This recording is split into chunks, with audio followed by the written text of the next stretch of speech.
Le 18 janvier dernier, le Service de développement économique de la MRC de Deux-Montagnes a célébré le coup d'envoi de la 20e édition du défi Ose entreprendre.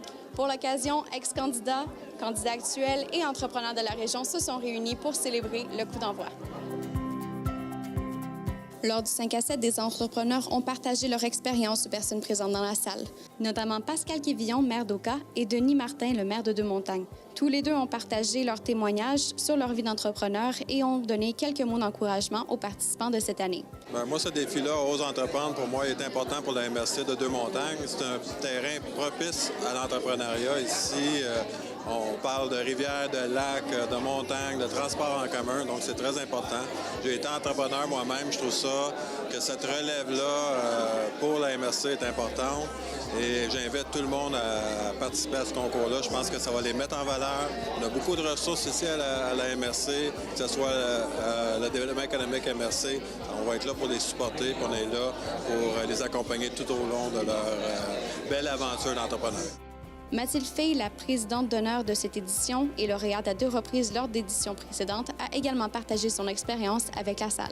Madame Fay, vous êtes la propriétaire de la chocolaterie Mathilde Fay et vous êtes la présidente d'honneur pour la 20e édition du défi Ose entreprendre. Pourquoi avoir accepté d'être la présidente d'honneur pour cette année? Ça a été quand même une surprise de me le faire demander parce qu'on se sent toujours un petit peu imposteur quand même. Même en pensant au concours, souvent je me sens un petit peu plus dans la place des participants encore, comme si ça faisait pas longtemps, puis que de la place des anciens. Mais c'est un honneur vraiment parce que c'est un concours que j'ai été vraiment contente de participer aussi en 2011, il y a 7 ans. Et puis j'aime les valeurs que ça représente aussi, puis la promotion de l'entrepreneuriat que ça fait. Donc ça me fait très plaisir d'être présidente d'honneur. Et pourriez-vous nous parler un peu plus de votre entreprise, la chocolaterie Mathilde Fay? Oui, alors en fait, moi j'ai parti mon entreprise, j'ai commencé mes plans d'affaires à 21 ans, mais mes parents avaient une entreprise pâtisserie, chocolaterie. Alors moi j'ai un petit peu pris la relève, mais en commençant vraiment mon entreprise différente aussi.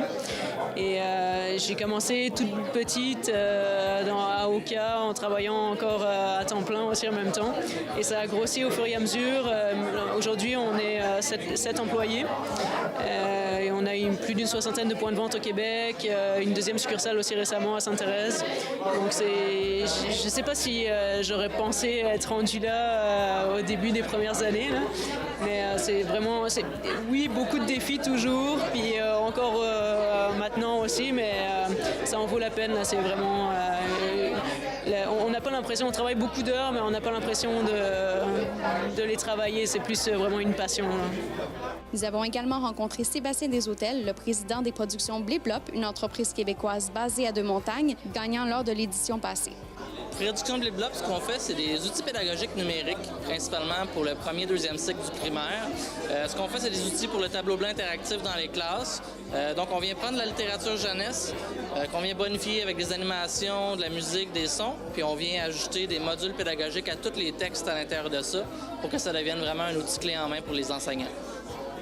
Et vous avez été gagnant de la catégorie Innovation technologique et technique de l'édition passée. Vous avez été gagnant dans la locale et régionale, si je ne me trompe pas. Qu'est-ce que représentait le défi Ose entreprendre? Bien, je pense que c'est vraiment, premièrement, une super belle visibilité pour les gens qui s'inscrivent au défi Ose entreprendre. Puis par la suite, c'est surtout pour nous sortir de notre zone de confort, en fait. C'est quelque chose qui vient nous amener souvent quand on participe au concours. C'est les premières fois qu'on sort, qu'on montre notre projet aux gens, qu'on explique nos choses. Ça vient vraiment nous sortir puis nous faire rencontrer vraiment les gens du milieu puis les gens du réseau. C'est vraiment une belle opportunité de sortir de sa zone de confort. Tous ceux qui désiraient s'inscrire ou soumettre leur projet, vous pouvez le faire jusqu'au 13 mars 2018 à 16h. Pour tous les détails, visitez le site web du défi Ose entreprendre.